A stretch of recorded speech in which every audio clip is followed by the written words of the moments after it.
I'm Clint Eastwood. If you're in need of a low-cost, CQB-focused revolver, the Elite Force H8R is ready to serve. With futuristic externals and customization options, it's managed to secure itself as the iconic sidearm of a certain cyborg mercenary. Despite its solid externals, a common criticism of the original H8R was its lack of a hop-up unit, which limits it to close-range encounters. But a simple, consistent CO2 airsoft sidearm like the H8R has so much more potential with a little extra range. Enter the H8R Gen II. An update to the original, this platform hosts some new external perks, as well as an adjustable hop-up. I've used the H8R for years, so I for one was excited to get my hands on the newest edition. But, does it bring anything new to the airsoft skirmish scene, or is it just a flashy piece of plastic? A side-by-side comparison between Gen 1 and Gen 2 should answer the question. The Elite Force H8R is a polymer CO2 revolver with a reputation in the airsoft community.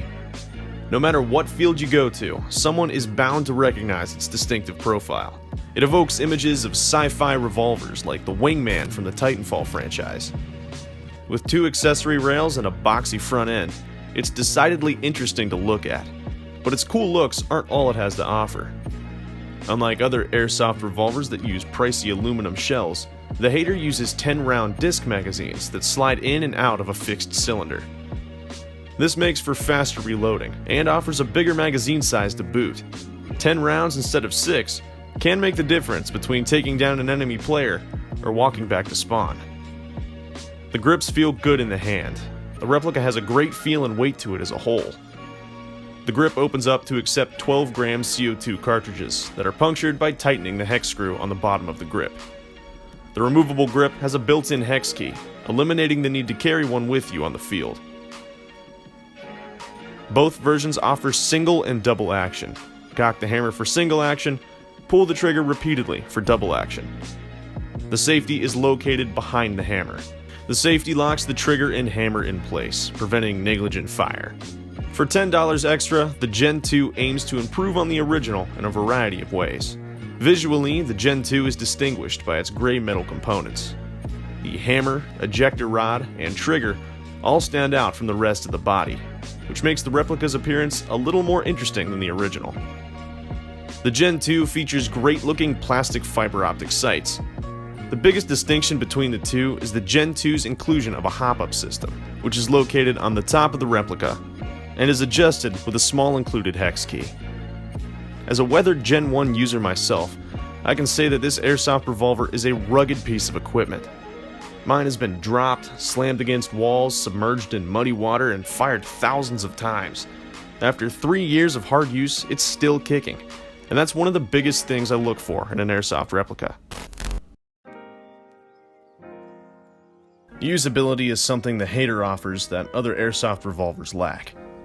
2 accessory rails allow you to attach lasers, flashlights, micro red dots, or anything your heart desires.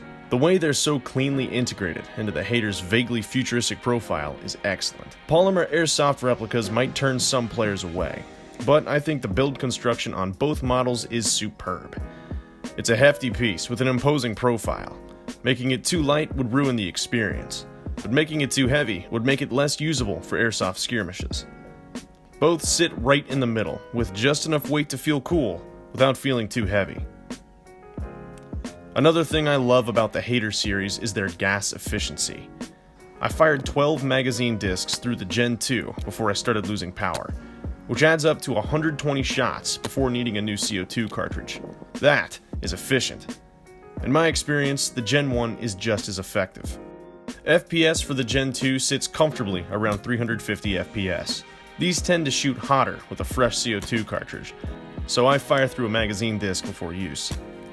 Testing the Gen 1 with a used CO2 cartridge shows a steady decline of 1 to 2 FPS, with the average around 330 FPS. These results put the H8R series right in the pocket for CQB fields.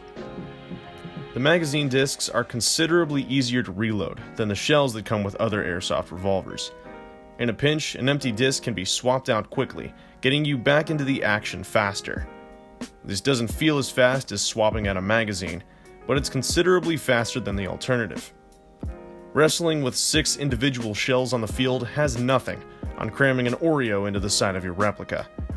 I put the Gen 1 and Gen 2 head-to-head at 30 feet, which is, in my opinion, a common sidearm engagement distance that players will encounter on the airsoft field. I attached my run cam to record the footage. Both performed spectacularly. At 30 feet, I got a solid grouping with the Gen 2 with all shots landing right on target. The Gen 1 was just as effective, with all of my shots landing in the neck and upper chest region of my target. In a CQB engagement, both sidearms hold up. Ask yourself this: would you rather have an airsoft replica with limited range that hits its mark every single time, or a replica with more range potential but less reliable accuracy at a distance? Unfortunately, I found myself asking this question when comparing the two during my long-range firing test. The Gen 1's effective range bottoms out around 60 to 70 feet. The longest range takedowns I've gotten with it have required me to aim above my target to adjust for drop. This is especially true when using it with heavier BBs. The lack of a hop-up usually limits me to .20s or .25s, but it's on the money. It shoots straight every time I pulled the trigger, no questions asked, which has allowed me to get some solid takedowns on the field. The Gen 2's hop-up, when tuned correctly, nearly doubles the range. I can get .20 gram BBs out to around 100 feet with a finely tuned hop-up. The hop-up also opens up options for heavier ammo, which means less variability in the BB's flight path. However, the Gen 2's shots hooked left during my initial firing test. I readjusted the hop-up unit and tried different types of ammunition, but I simply couldn't get it on target. Couple that with a complete hop-up failure when I took it out for a field test, I was left unimpressed with its long-range accuracy out of the box. Here you can see my shots have a hard left curve around 60 feet.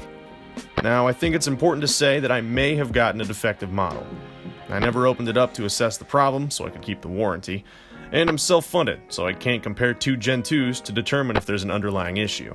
And if we're in the pursuit of a perfect airsoft replica that shoots straight every single time, we're not going to find it. But this is a usability concern for the Gen 2. In a CQB environment, I'd trust it. But if I'm trying to take out a target at a distance, I may reach for something else. I'd encourage you to check out other reviews to see if there are similar reports. I'd encourage you to do that for all the gear I review. Sure, I'm a cyborg with hundreds of thousands of dollars of processing power installed in my brain, but I still make mistakes. I'm only human.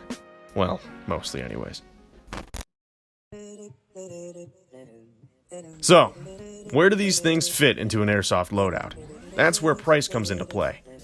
The Gen 1 is an affordable $60 at most airsoft retailers, with the Gen 2 costing around $10 more. If you're in need of a consistent, rugged, and reliable revolver with medium range, the H8R will serve you well. As compared to other airsoft revolvers, it's a performance-driven replica that aims to be as skirmishable as a revolver can be. With customizable externals, reasonable weight, and 4 rounds on top of any other airsoft revolver you'll find out there, this thing will get the job done. As far as picking between the Gen 1 and Gen 2, I'm going to stick with my classic hand cannon. You can't beat the original. Then again, at this price, you can always buy both and become the dual-wielding near-future bounty hunter you're destined to be. Every time we review a revolver, we have to have a duel. But due to budgetary constraints, we don't have anybody to duel with, so I guess we're gonna have to cut it short.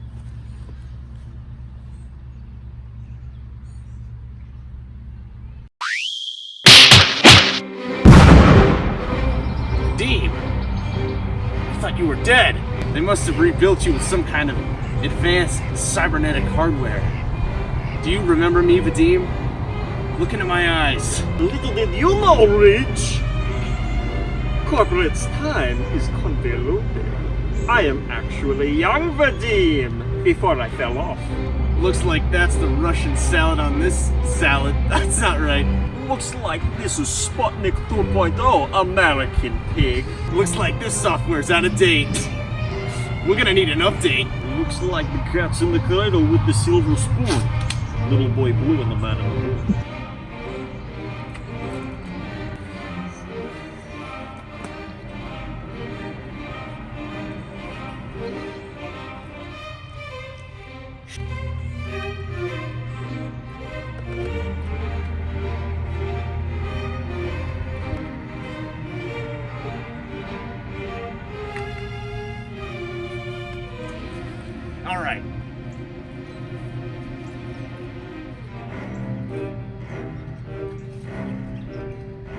I'm sorry I punched you into the sun. Apology not accepted. You know, to be honest, I don't think we have enough room to actually do this over here. You want to move? Yes.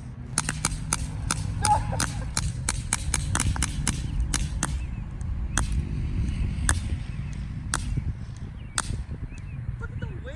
Look at the way it's curving.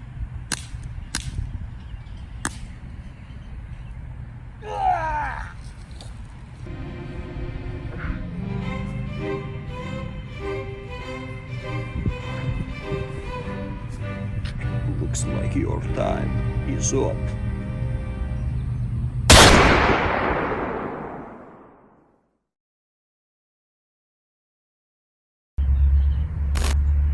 Too small.